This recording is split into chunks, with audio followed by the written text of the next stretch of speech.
ബരാക്ക international മിനിസ്ട്രീസിന്റെ word of truth പ്രോഗ്രാമിലേക്ക് നിങ്ങളെല്ലാവരെയും സ്വാഗതം ചെയ്യുന്നു. കർത്താവായ യേശുക്രിസ്തുവിന്റെ നാമത്തിലുള്ള സ്നേഹവന്ദനത്തെ അറിയിക്കുന്നു.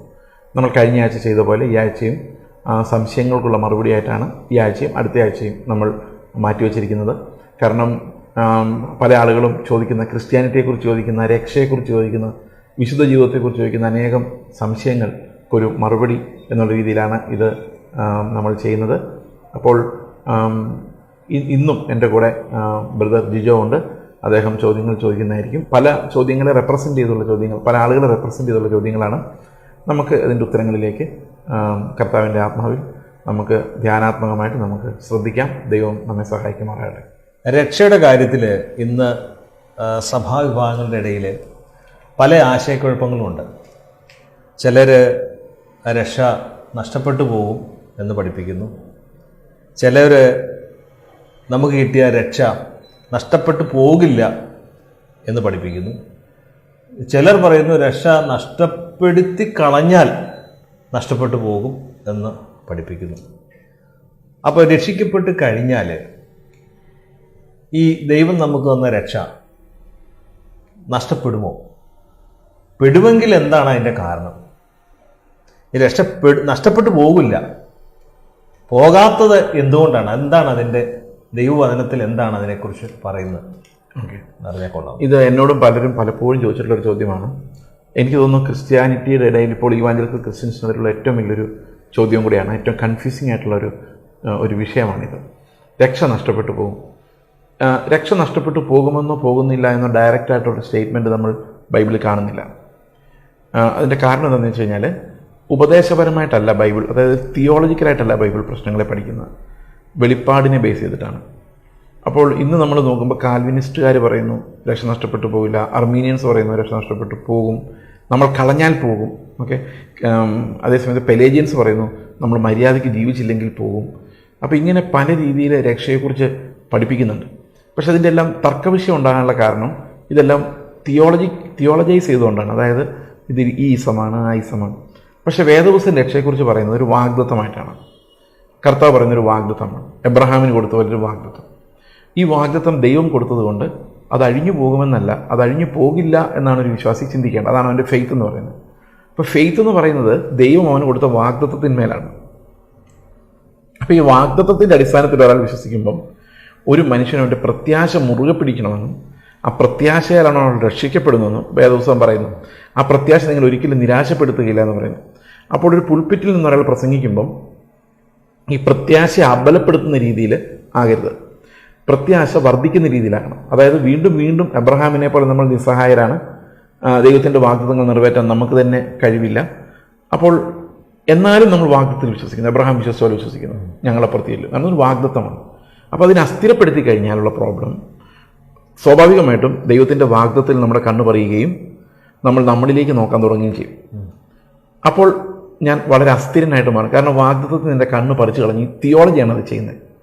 മനുഷ്യൻ്റെ ഫിലോസഫിയാണ് മിക്കവാറും എല്ലാം വേദശാസ്ത്രത്തിൻ്റെയും പുറകെ കിടക്കുന്നത്. അപ്പോൾ അവൻ ചിന്തിക്കുമ്പം ദൈവത്തിൻ്റെ വാഗ്ദത്തം എന്ന് പറയുന്നത് അവന് വളരെ ദൂരെയുള്ളൊരു സംഭവമാണ്. അപ്പോൾ അവനെ പിടിച്ചെടുക്കാൻ പറ്റുന്നില്ല. അപ്പോൾ അവൻ ആകെ നോക്കുന്ന അവനിലേക്ക് തന്നെയാണ്. അവനിലേക്ക് നോക്കുമ്പം രണ്ട് തരത്തിൽ നോക്കാം.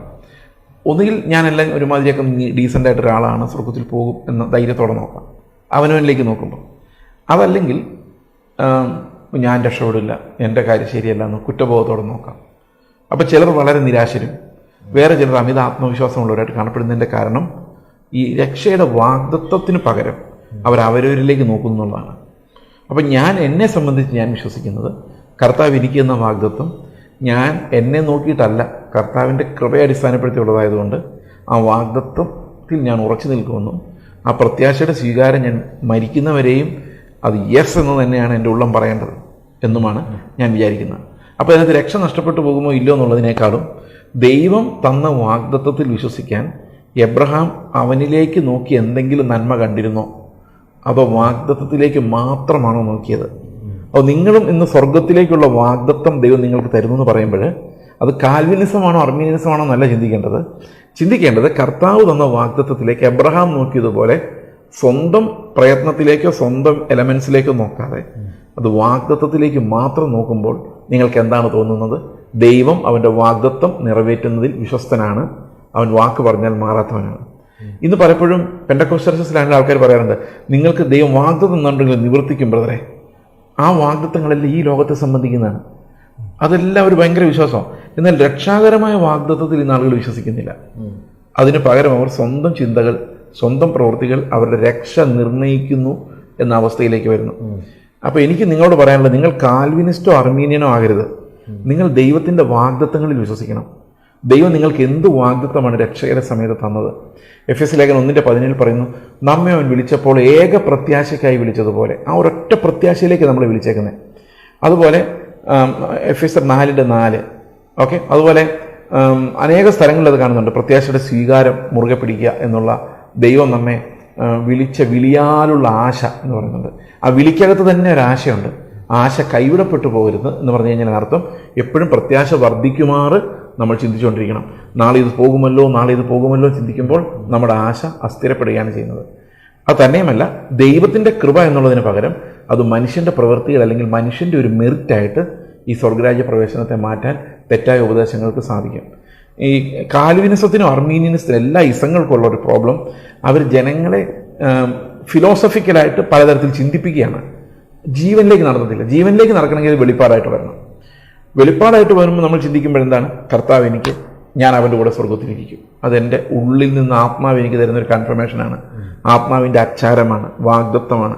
ഈ വാഗ്ദത്തത്തിൽ ഞാൻ വിശ്വസിച്ചില്ലെങ്കിൽ ഞാൻ വിശ്വാസിയല്ല. ഇപ്പോൾ ഫെയ്ത്ത് എന്ന് പറയുന്നത് ഈ ഉറപ്പ്, ദൈവം എനിക്ക് തന്ന വാഗ്ദത്തം, സ്വർഗരാജ്യം എന്ന വാഗ്ദത്തം, നിത്യമായ തേജസ് എന്നുള്ള വാഗ്ദത്തം ഞാൻ വിശ്വസിക്കുന്നതാണ് ശരിക്കും എൻ്റെ ഫെയ്ത്ത്.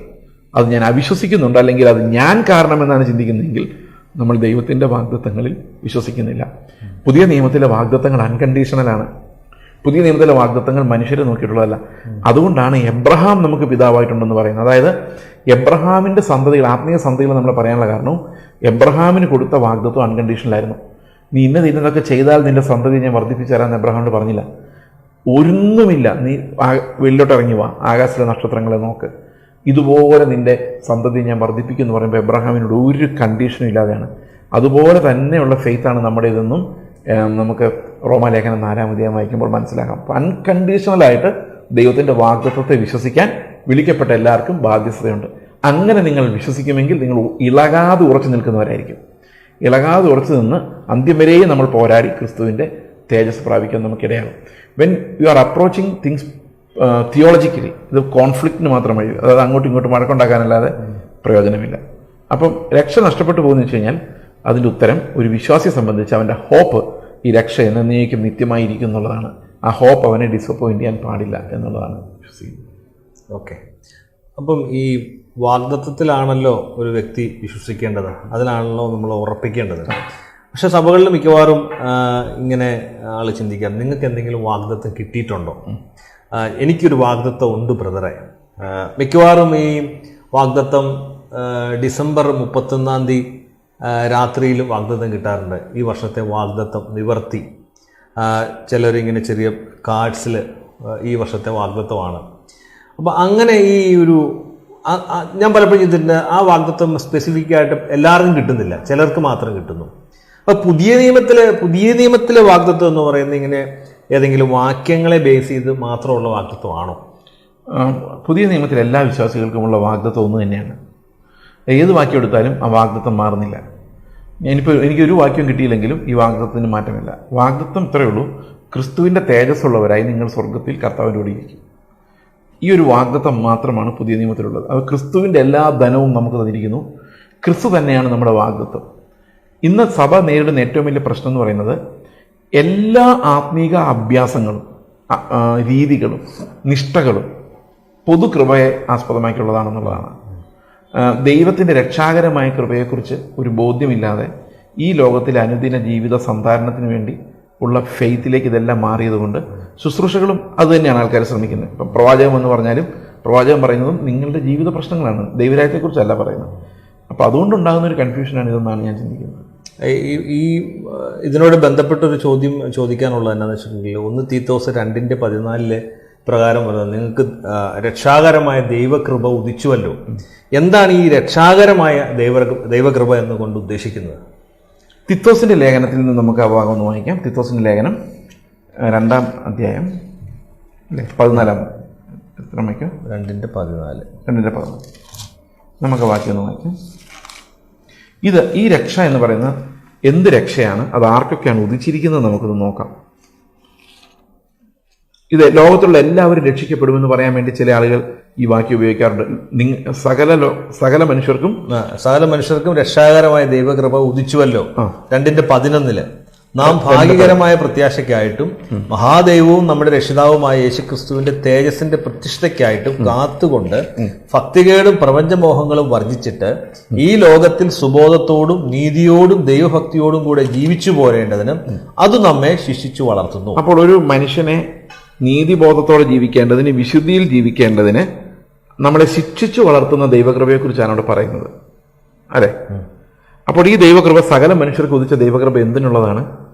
ഇത് ഈ ജോൺ വെസ്ലിയുടെ മുൻപുള്ള അർമീനിയസ്, ജേക്കബ് അർമീനിയസ്, അതിനുശേഷം ജോൺ വെസ്ലിയൊക്കെ ഇതിനെ പ്രിവിനിയന്റ് ഗ്രേസ് എന്നൊരു പേര് കൊടുത്തിട്ട് യേശു ക്രിസ്തു കാൽവരി ക്രൂശിൽ മരിക്കുമ്പോൾ ലോകത്തിലുള്ള എല്ലാ മനുഷ്യർക്കും ഇങ്ങനൊരു ഫോർ റണ്ണിങ് ഗ്രേസ്, അതായത് സകല മനുഷ്യർക്കും വേണമെങ്കിൽ വിശ്വസിക്കാനുള്ള കഴിവ് കൊടുക്കുന്ന ഒരു കൃപ എന്നതിനെ വ്യാഖ്യാനിച്ചായിരുന്നു. പക്ഷെ അതിൻ്റെ കുഴപ്പം എന്താണെന്ന് വെച്ച് കഴിഞ്ഞാൽ 2:11 നമ്മൾ വായിക്കുമ്പോൾ സകല മനുഷ്യർക്കും രക്ഷാകരമായ ദൈവകൃപ ഉദിച്ചുവല്ലോ, നാം ഭാഗ്യകരമായ പ്രത്യാശയ്ക്കായിട്ടും മഹാദൈവവും നമ്മുടെ രക്ഷിതാവുമായ യേശുക്രിസ്തുവിന്റെ തേജസ്സിന്റെ പ്രതിഷ്ഠതയ്ക്കായിട്ടും കാത്തുകൊണ്ട്, അപ്പൊ ആ കാത്തിരിപ്പ് അതുപോലെ ഭക്തികേടും പ്രപഞ്ചമോഹങ്ങളും വർദ്ധിച്ചിട്ട് ഈ ലോകത്തിൽ സുബോധത്തോടും നീതിയോടും ദൈവഭക്തിയോടും കൂടെ നമ്മൾ ജീവിച്ചു പോരേണ്ടതിന് ശിക്ഷിച്ചു വളർത്തുന്ന ദൈവകൃപയാണ്. അപ്പൊ ഈ ദൈവകൃപ ആർക്കുള്ളതാണ്? അത് ആർക്കൊക്കെ ഉള്ളതാണ്? ഈ സകല മനുഷ്യരെന്ന് പറഞ്ഞ് ഉദ്ദേശിക്കുന്നത് എന്താണ്? ആരൊക്കെയാണ് ഈ സകല മനുഷ്യരും? 2-ാം അധ്യായത്തിന്റെ തുടക്കം മുതൽ നമ്മൾ വായിച്ചാൽ ഇങ്ങനെയാണ്: വൃദ്ധന്മാർ നിർമ്മതരും ഗൗരവമുള്ളവരായിരിക്കണം, വൃദ്ധന്മാരും അങ്ങനെ തന്നെ, നടപ്പിൽ യോഗ്യമാരും ഏഷന് പറയാത്തവരും വീഞ്ഞടിമപ്പെടാത്തവരുമായിരിക്കണം. യൗവനക്കാരെങ്ങനെയായിരിക്കണം? ഇങ്ങനെ പല ആൾക്കാരെ പറഞ്ഞ് യജമാനന്മാരെങ്ങനെയായിരിക്കണം, ദാസന്മാരെങ്ങനെയായിരിക്കണം എന്നൊക്കെ പറഞ്ഞിട്ട് 10-ാം വാക്യത്തിൽ പറയുകയാണ്: സകല വിധത്തിലെ യജമാനന്മാർക്ക് കീഴടങ്ങി സകല വിധത്തിലും പ്രസാദം വരുത്തുന്നവരും എതിർ പറയുകയോ വഞ്ചിച്ചെടുക്കുകയോ ചെയ്യാതെ സകലത്തിലും നല്ല വിശ്വസ്തത കാണിക്കുന്നവരുമായിരിക്കാൻ കൽപ്പിക്കുക. അപ്പോൾ ചിലർ പറയും ഞങ്ങൾ യൗവനമല്ലേ, ചിലർ പറയും പ്രായമായില്ലേ, ചിലർ പറയും ഞങ്ങൾ എന്താ പറയുന്നത് ഒരു അടിമ വ്യവസ്ഥയിൽ ഇരിക്കുവാണല്ലോ, യജമാനാണല്ലോ. അതിനുത്തരം പറയുകയാണ്: എല്ലാവർക്കും, സകല മനുഷ്യർക്കും, നിങ്ങളുടെ സ്റ്റാറ്റസ് എന്തായാലും, നിങ്ങൾ വൃദ്ധന്മാരായാലും നിങ്ങൾ യൗവനക്കാരായാലും നിങ്ങൾ ഒരാളുടെ കീഴിൽ വർക്ക് ചെയ്യുന്നവനായാലും യജമാനായാലും രക്ഷാകരമായ ദൈവകൃപ എല്ലാവരെയും ശിക്ഷിച്ചു വളർത്തക്ക രീതിയിൽ സകല മനുഷ്യർക്ക് ഉദിച്ചിട്ടുണ്ടെന്നാണ്. അപ്പൊ അത് എന്തിനുള്ള കൃപയാണ്? ആർക്കൊക്കെ ഉള്ളതാണ്? ഈ ഒരു യൗവനക്കാരൻ പറയാൻ വയ്യ, ഞാൻ പയ്യനല്ലേ, ഞാൻ കുറച്ചാൾ ഇങ്ങനെ കറങ്ങി തിരിഞ്ഞ് നടന്നോട്ടെ എന്ന് പറയാൻ പാടില്ല. എനിക്ക് ഭർത്താവില്ലല്ലോ, എനിക്ക് ഇഷ്ടം പോലെ നടക്കാമല്ലോ എന്ന് പറയാൻ പാടില്ല.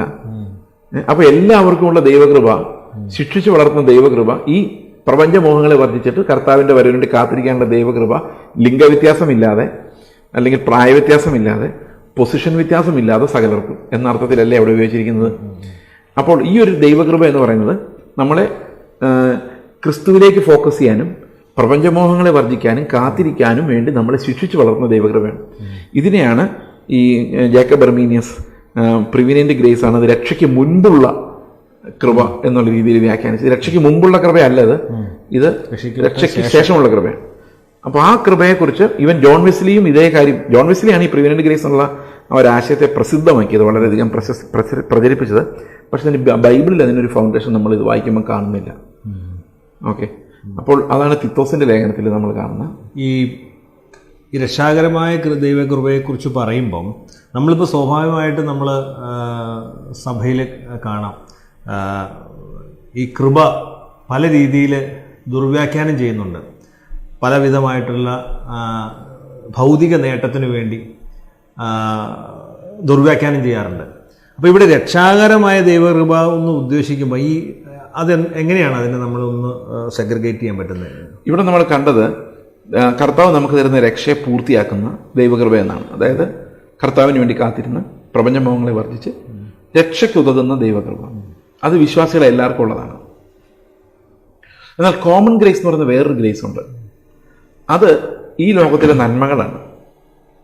ഈ ലോകത്തിലെ നന്മകൾ, ഇപ്പോൾ ഉദാഹരണത്തിന് നല്ല മക്കൾ, അവർക്ക് വിദ്യാഭ്യാസം, ജോലി, സമ്പത്ത്, ഇത് രക്ഷയുമായിട്ട് ബന്ധമില്ല. ഇപ്പം നിങ്ങൾ എത്ര പ്രാവശ്യം ലോകസൗഖ്യം പ്രാപിച്ചാലും രക്ഷയുമായിട്ട് ബന്ധമില്ല.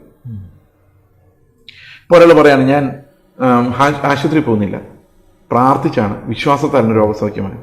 അതായത് ജീവിതകാലത്ത് ഒരു 500 രോഗങ്ങൾക്ക് വേണ്ടി പ്രാർത്ഥിച്ച് സൗഖ്യമായാലും രക്ഷ ആയിട്ടത് ബന്ധമില്ല. ഈ ലോകത്ത് നശിച്ചു പോകുന്ന ശരീരമായിട്ടാണ് ഇതിന് ബന്ധം. നിത്യതയിൽ പോകുന്നതുമായിട്ട് ബന്ധമില്ല.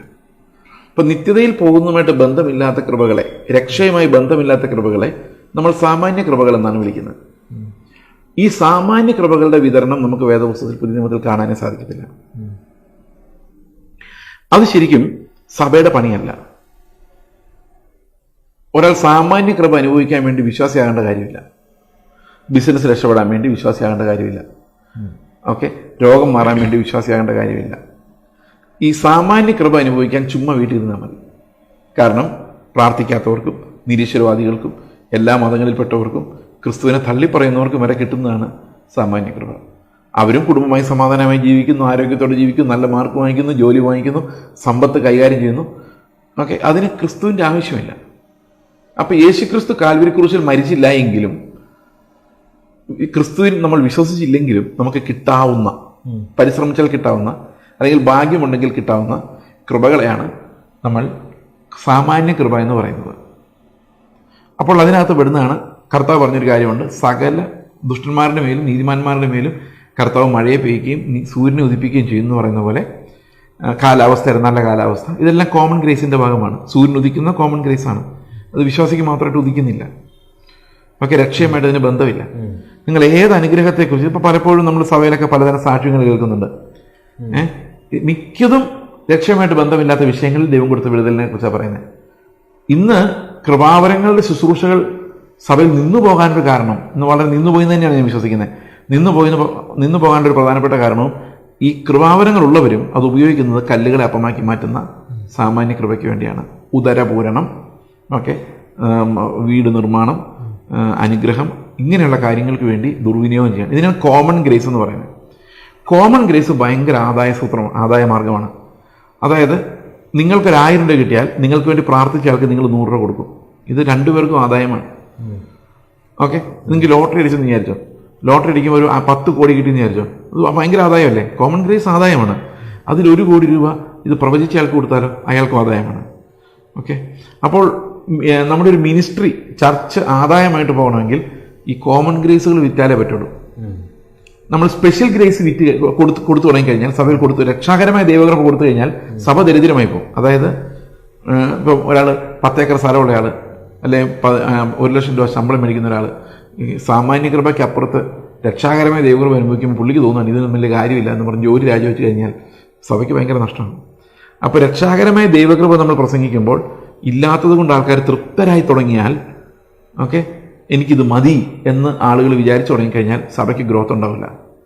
സഭയ്ക്ക് ഗ്രോത്ത് ഉണ്ടാവണമെങ്കിൽ എനിക്കിത് പോരാ എന്ന് പറഞ്ഞ് ഈ സാമാന്യ കൃപ കൂടുതൽ കൈപ്പറ്റണം. അത് കൊടുക്കുന്ന ആൾക്കാരുണ്ടാവണം. അപ്പം ചർച്ചിന്റെ മുഴുവൻ ബിസിനസ് ഇരിക്കുന്നത്, ചർച്ചിന്റെ മാത്രമല്ല ലോകത്തിലുള്ള എല്ലാ മതങ്ങളുടെയും മുഴുവൻ ബിസിനസ് ഇരിക്കുന്നത് ഈ സാമാന്യ കൃപയുടെ വിതരണത്തിലാണ്. നിങ്ങൾ ഏത് പ്രസംഗം കേൾക്കുമ്പോഴും അവർ പ്രോമിസ് ചെയ്യുന്ന കാര്യങ്ങൾ ശ്രദ്ധിക്കുക. അത് നിങ്ങളുടെ രക്ഷയുമായിട്ട് ബന്ധമുള്ളതല്ലെങ്കിൽ അതൊരു ബിസിനസ്സാണ്. രക്ഷയുമായിട്ട് ബന്ധമില്ലാത്ത കൃപകളാണ് നിങ്ങളുടെ ചർച്ചിൽ പ്രസംഗിക്കുന്നതെങ്കിൽ നിങ്ങളുടെ ചർച്ചിലെ പാസ്റ്റർ ഒരു നല്ല ബിസിനസ്സുകാരനാണ്. ഇത് ബുദ്ധിയുള്ളവരെന്നല്ല, ചെവിയുള്ളവൻ കേൾക്കട്ടെ എന്ന് മാത്രമേ എനിക്ക് പറയാൻ പറ്റുള്ളൂ. കാരണം ഇന്ന് ലോകം മുഴുവൻ ഇങ്ങനൊരു ഫിലോസഫിയുടെ കീഴിലാണുള്ളത്. രക്ഷാകരമായ ദൈവകൃപയല്ല നിങ്ങളുടെ സഭയിലെ പ്രധാന പ്രസംഗ വിഷയമെങ്കിൽ ആ സഭ ഒരു ബിസിനസ് സംഘടനയാണ്, അത് കർത്താവിൻ്റെ സഭയല്ല. മിക്കവാറും അതങ്ങനെ ചെയ്യാനുള്ള കാരണം ഞാൻ വിചാരിക്കുന്നത്, ഈ രോഗി ഇച്ഛിച്ചതും പാല, വൈദ്യം കൽപ്പിച്ചതും പാലെന്ന് പറയുന്നത് പോലെ ഈ ജനങ്ങൾ മുഴുവൻ പലവിധമായിട്ടുള്ള സാമ്പത്തികം, രോഗം, കടം, അതുപോലെയുള്ള ഭൗതികമായ പല പ്രതിസന്ധികളാൽ തകർന്ന ഒരു സാഹചര്യത്തിലാണ് പല ജനങ്ങളും ആയിരിക്കുന്നത്. അപ്പം സത്യം അറിയാവുന്ന പല വ്യക്തികളും ഈ സത്യം പറയാതെ പലപ്പോഴും ഈ ഒരു ലൈനിൽ, അതായത് ഈ പറയുന്ന ഈ കോമൺ ഗ്രേസ് വിതരണം ചെയ്യുന്ന ഒരു ലൈനിലേക്ക് മാറുന്നു. അതുകൊണ്ട് സഭയ്ക്ക് ഒരു തലത്തിനപ്പുറത്ത് സഭയ്ക്ക് പോകാൻ കഴിയുന്നില്ല. അതായത് കുറേ നാൾ കഴിയുമ്പോഴത്തേക്ക് ഇതെല്ലാം സ്ഥിരമായി കേട്ട് മടുത്ത് കഴിയുമ്പം ആളുകൾ വല്ലാത്ത ഒരു കൺഫ്യൂഷനിലായി തീരുന്ന ഒരു സ്ഥിതിവിശേഷം നമ്മൾ കാണുന്നുണ്ട്. അപ്പോൾ ഈ ഒരു പശ്ചാത്തലത്തിൽ ഈ സഭയിൽ എന്താണ് പ്രസംഗിക്കേണ്ടത്? അതായത് ഒരു പുതിയ നിയമസഭയിൽ എന്ത് പ്രസംഗിക്കണം, എങ്ങനെ പ്രസംഗിക്കണം, അതിനെന്തെങ്കിലും മാനദണ്ഡം ബൈബിൾ നമുക്ക് നൽകുന്നുണ്ടോ? ഓക്കെ, അതായത് ഈ ചോദ്യത്തിനകത്ത് രണ്ട് ഭാഗങ്ങളുണ്ട്. ഒന്ന്, കോമൺ ഗ്രേസിനെ കുറിച്ച് തന്നെയുള്ള കൺസേൺസ് ആണ്. ഈ കോമൺ ഗ്രേസിനെ കുറിച്ചുള്ള കൺസേൺ ശരിക്കും റിയലാണ്. കാരണം ഞാൻ നേരത്തെ പറഞ്ഞ ഒരു ആദായ സൂത്രമാണെന്ന് മാത്രമല്ല, നമ്മൾ പറയുന്നത് നിങ്ങൾക്ക് ജോലി ഇല്ലെങ്കിൽ അതിന് പരിഹാരം ജോലി കിട്ടുക എന്നുള്ളതാണ്. വിശക്കുകയാണെങ്കിൽ പരിഹാരം ആഹാരം കഴിക്കുക എന്നുള്ളതാണ്. സമ്പത്തില്ലെങ്കിൽ അതിന് പരിഹാരം സമ്പത്ത് ലഭിക്കുക എന്നുള്ളതാണ്. അതാണ് കോമൺ ഗ്രേസ് നമ്മളോട് പറയുന്ന മറുപടി. എന്നാൽ കർത്താവിൻ്റെ കൃപ എന്താ നമ്മൾ പറയുന്നത്? Christ is enough. ഏത് സാഹചര്യത്തിലും ക്രിസ്തു മതി. അപ്പം നമ്മൾക്ക് ആശ്വാസമില്ല ഇതിരിക്കുമ്പോൾ ക്രിസ്തു പോരാ. ഇവർ ക്രിസ്തുവും കൊണ്ട് ആശ്വാസം ഉണ്ടാകുന്നില്ല. അവർക്ക് ആ സാധനം കിട്ടിയാലേ ആശ്വാസം ആവുന്നുള്ളൂ. അപ്പോൾ ശരിക്കും പറഞ്ഞു കഴിഞ്ഞാൽ ക്രിസ്തുവിനെ ബൈപ്പാസ് ചെയ്തു പോകുന്ന ഒരു കാര്യമാണ് ഈ കോമൺ ഗ്രേസിന്റെ വിനിമയം. അതുകൊണ്ട് കർത്താവ് പറഞ്ഞു, നിങ്ങൾ ഒരിക്കലും ഈ കോമൺ ഗ്രേസിന് വേണ്ടി ചോദിക്കരുത് എന്നുള്ളതിനേക്കാളും ബലം പിടിക്കരുത്, അതിനുവേണ്ടി യുദ്ധം ചെയ്യരുത്, വറി ചെയ്യരുത്. കാരണം എന്ത് തിന്നും എന്ത് കുടിക്കും. ഇതാണ് കോമൺ ഗ്രേസ് എന്ന് പറയുന്നത്. അത് നിങ്ങൾക്കുള്ളതല്ല. നിങ്ങൾ അതിനകത്തോട്ട് ഇറങ്ങിക്കഴിഞ്ഞാൽ നിങ്ങൾ മാമോനെ സേവിക്കുന്നവരായിട്ട് മാറും. പണം നിങ്ങൾക്ക് വലിയ വിഷയമാവും. ആ കർത്താവ് വളരെ കൃത്യമായിട്ടത് പറയുന്നത് ഇങ്ങനെയാണ്. ആ വാക്യം മത്തായിയുടെ 6 ഒരേ സമയത്ത് ദൈവത്തെയും മാമോനെ സേവിക്കാൻ ആർക്കും കഴിയില്ല. ഒന്നുകിൽ ദൈവത്തെ സേവിക്കും മാമോനെ തള്ളിക്കളെ, അല്ലെങ്കിൽ മാമോനെ സേവിക്കും ദൈവത്തെ തള്ളിക്കളെ. രണ്ട് യജമാനന്മാരെ സേവിക്കാൻ ആർക്കും സാധിക്കില്ല എന്ന് പറഞ്ഞിട്ട് അടുത്ത വാക്യം ഇങ്ങനെയാണ്. അതുകൊണ്ട് ഞാൻ നിങ്ങളോട് പറയാണ്, ഇതുകൊണ്ട് രണ്ട് ദൈവന്മാരെ സേവിക്കാനുള്ള പരിപാടി നിങ്ങൾ തുടങ്ങും. അതുകൊണ്ട് പറയുകയാണ്, എന്ത് തിന്നുമെന്നോ എന്ത് കുടിക്കുമെന്നോ ജീവനായിക്കൊണ്ടും എന്തൊടുക്കുമെന്ന് ശരീരത്തിനായിക്കൊണ്ടും ഭാരപ്പെടരുത്.